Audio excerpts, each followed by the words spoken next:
রোশনাই ধারাবাহিকে আমরা দেখেছিলাম পুলিশের সাথে আরণ্যক, মাধবীলতা, ছোটু গেছে আশ্রমে। যে সাধু বাবার আশ্রমে একজন নতুন মেয়েকে দেখা যাচ্ছে। যেদিন রোশনাইয়ের বডিটা দেখতে পেয়েছিল লোকজন, সেই দিন থেকে খোঁজ নিতে গেছে। রোশনাই বেঁচে আছে কিনা ওরা জানে না। সাধু বাবা বলেছেন, আমি দেখেছিলাম একটি মেয়ে গাড়ি সমেত জলের মধ্যে তলিয়ে গেছিল, তাকে তোলা হয়েছিল, কিন্তু আমার দেখে মনে হয়েছিল মেয়েটি আর বেঁচে নেই। এরা জানতে চাইল, আপনি কি করে বুঝলেন বেঁচে নেই? বলল, একটি মেয়ে যে কিনা জলে ডুবে গেছে গাড়ি সমেত, সে বেঁচে থাকবে এটা ভাবাই যায় না। তখন ওরা প্রশ্ন করছে যে আপনি যখন দেখলেন তখন পুলিশে কেন খবর দিলেন না? উনি বললেন, এটা আমার দায়িত্বের মধ্যে পড়ে না, এই নিয়ে নিশ্চয়ই আপনারা কিছু বলবেন না। সেদিন স্নান যাত্রা ছিল, আমাদের ব্যস্ততা ছিল, ঘটনাটা দেখে মনটা খুব খারাপ হয়ে গেছিল, চলেও এসেছিলাম আমরা। জীবিত আছে কি না মেয়েটি সেটা জানার চেষ্টাও করিনি। পুলিশ কমিশনার বলছে, দেখুন, অনেক সময় বেঁচেও যায়, মিরাকেলও হয়, মেয়েটি তো অজ্ঞান হয়েও থাকতে পারতো। আরণ্যক বলল, হয়তো এমনও হতে পারত গাড়ির দরজা খুলে গিয়ে সাঁতার কেটে সে চলে এসেছিল। উনি বলছেন, আমি তো সেরকম সম্ভাবনা দেখিনি, আর যে অবস্থায় দেখেছিলাম ওই অবস্থায় কেউ বেঁচে থাকতে পারে আমার জানা নেই। এরা বলল, আপনি যখন দেখলেন তখন কিছু করলেন না? তখন উনি বলছেন, দেখুন, আমি মানুষ, আমি এমন কিছু জানি না যার বলে মৃত মানুষকে জ্যান্ত করে দেবো। পুলিশ কমিশনার জানতে চাইছে, আপনি এখন সাধু, আগে আপনি কি করতেন? তখন উনি বলছেন, দেখুন, আগের জীবনের কথা আমরা মনে রাখি না, আপনি নয় একটু খোঁজখবর করে নেবেন, আমি কে ছিলাম, কেন ছিলাম। এই আশ্রমটা আমি নিজেই করেছি, বহু বছর ধরে এখানে আছি।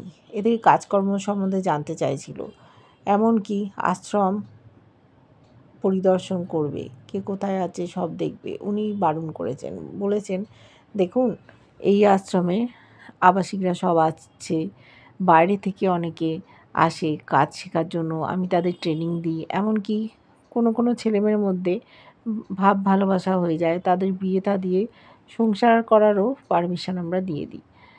এইভাবেই আমাদের আশ্রমটা চলে যাচ্ছে। একটা শখ ছিল, এটা বলতে পারেন, সেই শখটাই এখন এই অবস্থায় দাঁড়িয়েছে। তবে আপনারা যে মেয়েটির কথা বলছেন সেই মেয়েটিকে দেখেছিলাম, আমার তো মনে হয় না মেয়েটি এমনি মারা গেছে, মেয়েটা হয়তো খুন হয়ে গেছে। বলছে, কী করে আপনি বুঝলেন যে মেয়েটি খুন হয়েছে? বলছে, খুন ছাড়া আবার কি, পরিকল্পিতভাবেই ঘটনাটা ঘটানো হয়েছে, না হলে কেউ গাড়ি চালাতে চালাতে জলের মধ্যে পড়ে যায়? আপনারা কি সেটা মনে করেন?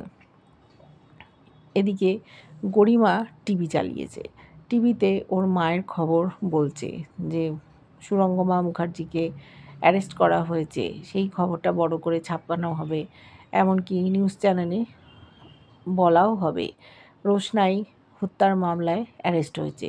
ওর বাবা এসছে, বলছে, তুমি আবার সেই টিভি চালিয়ে দেখছো, কেন দেখছো? বারণ করেছি না? এখানে সময় নষ্ট না করে তুমি বরং ওই বাড়িতে যাও। বলছে, ওই বাড়িতে আমি আর কোনো দিন যাবো না। বললো, দেখো, তোমার তো যাওয়া উচিত, আরণ্যকের পাশে থাকা উচিত, এমনকি রোশনাই যে চলে গেছে পৃথিবী ছেড়ে, তোমার তো একবারের জন্য বলা উচিত যে তুমি দুঃখিত। বললো যে আমি এই কথা কোনো দিন মনে মনেও বলতে পারবো না, যে মেয়েটা আমার সর্বনাশ করেছে, যার জন্য আমার জীবনটা দুর্বিষহ হয়ে উঠেছে, মরে যাওয়ার পরও আমাদের এত জ্বালাচ্ছে, আমি তার হয়ে দুঃখ প্রকাশ করবো? কোনো দিন করবো না। বলছে ওর বাবা, দেখো, তুমি তো আরণ্যককে ভালোবাসো, তাহলে তুমি কেন যাবে না, ওর পাশে দাঁড়াও। বলছে, আমি ওখানে যাব আর আরণ্যক রোশনাইয়ের জন্য একেবারে শোক প্রকাশ করবে, এইগুলো আমি সহ্য করতে পারবো না। তখন ওর বাবা বলছে, দেখো, ও তো মনে মনে কষ্ট পেয়েছে, রোশনাইয়ের সাথে ওর একটা সম্পর্ক হয়েছিল, সেটাও ভুলতে পারে না। এবার তুমি নিশ্চয়ই চাও না যে ওর সাথে ছাড়াছাড়ি করতে। গরিমা বলল, দেখো, ছাড়াছাড়ি হয়তো আমি করব না, এখন করার কোনো প্রশ্নই নেই, যার জন্য ছাড়াছাড়ি করতে চেয়েছিল সেই মানুষটাই তো নেই, তাই আমি ওকে সারা জীবন এইভাবেই কষ্ট দিয়ে যাব। আমি আর ওই বাড়িতে যাব না। বলল, এরম তুমি করো না, রোশনাইয়ের শ্রাদ্ধ শান্তি হবে আগামীকাল, আমি তো ওই পরিবারে নিশ্চয়ই যাব। তুমি যদি যেতে চাও আমি তোমায় পৌঁছে দেবো। আর তোমার মাকে যে পুলিশ ধরে নিয়ে গেছে, দেখো এর পেছনে নিশ্চয়ই কোনো কারণ আছে, এমনি এমনি তো কেউ ধরে নিয়ে যাবে না। আমি জানি না, তোমার মা তো তোমাকে সব কথা শেয়ার করতো, তুমি জানো কি না এই ব্যাপারে, তুমিও মায়ের সাথে যুক্ত নাও তো। ও অবাক হয়ে তাকিয়ে আছে, বলছে, আমি তোমার মাকে বিলক্ষণ চিনি, তাই পুলিশ যা সন্দেহ করছে সেটা সঠিক হলেও হতে পারে। উনি হয়তো সরাসরি যুক্ত নন, কিন্তু উনি ঘটনাটা জানতেন, সেই জন্যই পুলিশ নিয়ে গেছে। আর উনি যদি নির্দোষ হন তাহলে পুলিশ নিশ্চয়ই ছেড়ে দেবে, এর থেকে তো বেশি কিছু না। গরিমাকে অনেক কথা বলে উনি চলে গেলেন। এদিকে আশ্রমে পুলিশ কমিশনার বলছে, আপনাদের এখানে যারা যারা আছে তাদের একটা নামের তালিকা দিন।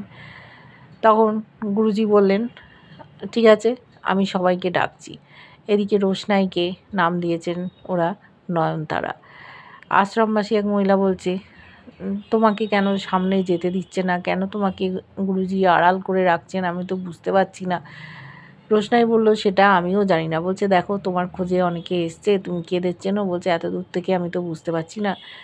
ওকে শাঁখাপলা পরিয়ে দিয়েছে, যেন নতুন বিয়ে হয়েছে।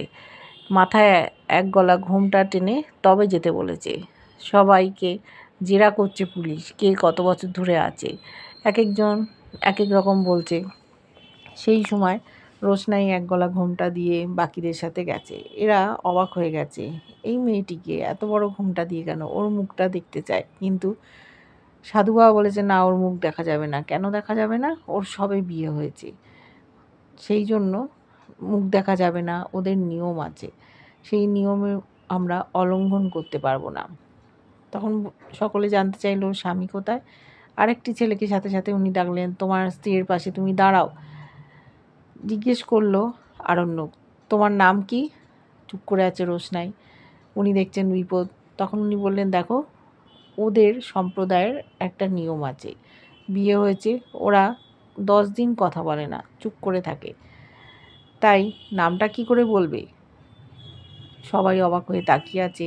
আরণ্যকের মনে হচ্ছে, আমি এক্ষুনি গিয়ে ঘোমটাটা খুলে দেখি মুখটা কার।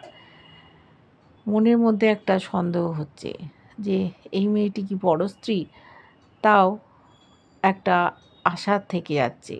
রোশনাই মনে মনে ভাবছে, স্যারজি, আপনাকে কতদিন পর দেখলাম, আমি হয়তো আপনার জীবন থেকে সরে যেতাম, এইভাবে না। আমি চাই আপনি গরিমা দিদির সাথে সুখে সংসার করুন, আর হয়তো কোনো দিন আপনার সাথে দেখা হবে না।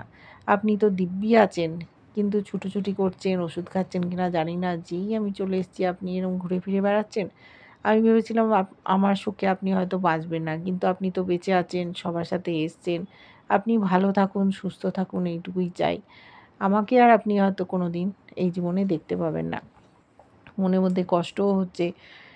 স্বামীজি অর্থাৎ সাধু বাবা বলেছেন, এখানে একজন গুরুজি থাকেন, গুরুজিকে উনি ডাকতে চান না, বয়স হয়েছে, দরকার হলে এরা যাবে গুরুজির কাছে। গুরুজি বিশ্রাম নিচ্ছিলেন, নিজেই উনি চলে এসেছেন। পরিচয় দিয়েছেন উনি অঞ্জন প্রসাদজি। ওকে দেখে সন্দেহ হয়েছে বাদশার, ভাবছে এর মুখটা যেন কি চেনা চেনা লাগছে, কোথায় দেখেছে। ও প্রশ্ন করেছে। তখন বলছে, তুমি কি এর আগে আশ্রমে এসেছিলে? আমি তো এখানে বহু বছর আছি। স্বামীজি অর্থাৎ সাধু বাবা বলেছেন যে আমরা 2 বন্ধু একসাথেই আশ্রমটা গড়ে তুলেছিলাম, বহু বছর আছি। আরণ্যক যখন এখানে কোনো দিন আসেনি, তাহলে তো দেখা হওয়ার প্রশ্ন নেই। বলল, আমার মনে হচ্ছে আপনার সাথে যেন আমার কোথাও দেখা হয়েছিল। তখন গুরুজি বলছেন, দেখো, একই রকম চেহারার মানুষ তো অনেক সময় দেখা যায়, তাই হয়তো তোমার কোথাও ভুল হচ্ছে। তুমি তো এখানে কখনো আসোনি, তাহলে দেখাটা হবে কি করে? তুমি কি বিশেষ কারোর খোঁজে করছো? বললো, না। কিন্তু ওর মনের মধ্যে খুব কষ্ট হচ্ছে। ও মনে মনে বলছে যে, রোশনাই, তোমাকে আমি কোনো দিন ভুলতে পারবো না। তোমার স্মৃতি আঁকড়ে ধরেই আমি বেঁচে থাকবো। আমি জানি না কতটা আমি সুস্থ থাকতে পারবো, কিন্তু আমাদের অনেক স্মৃতি আছে, সেইগুলো মনে করেই আমি আমার বাকি জীবনটা কাটিয়ে দেবো। রোশনাই হয়তো ভাবছে আরণ্যককে ভুলে গেল, কিন্তু আদৌ সে কথা না। এদিকে রোশনাইকে যে মার্ডার করা হয়েছে সেই কথাটা সাধু বাবা বলেছেন। এরা সন্দেহ করছিল, আপনি জানলেন কি করে? উনি বলেছেন, যে এইভাবে তো কেউ মরতে পারে না। তারপরে ওরা প্রশ্ন করেছে বডিটা কোথায় গেল। উনি বলছেন স্নান যাত্রা ছিল আর সেদিন জলের জোয়ার ছিল, বাকিটা বলতে পারবো না। আমরা তো চলে এসেছি, যখন দেখলাম মেয়েটি মৃত, বাঁচার কোনো আশা নেই। এরা তখন বলল যে গাড়িটা থেকে রোশনাইকে তোলা হয়েছিল সেই গাড়িটা কোথায় গেল, গাড়িটারও তো কোনো হদিশ পাওয়া যাচ্ছে না। উনি বললেন দেখুন সেই ব্যাপারে তো আমরা বলতে পারবো না কিছু, যেখানে ঘটনাটা ঘটেছিল তার থেকে অনেক দূরে আমার এই আশ্রম, আমরা তো চলে এসেছিলাম।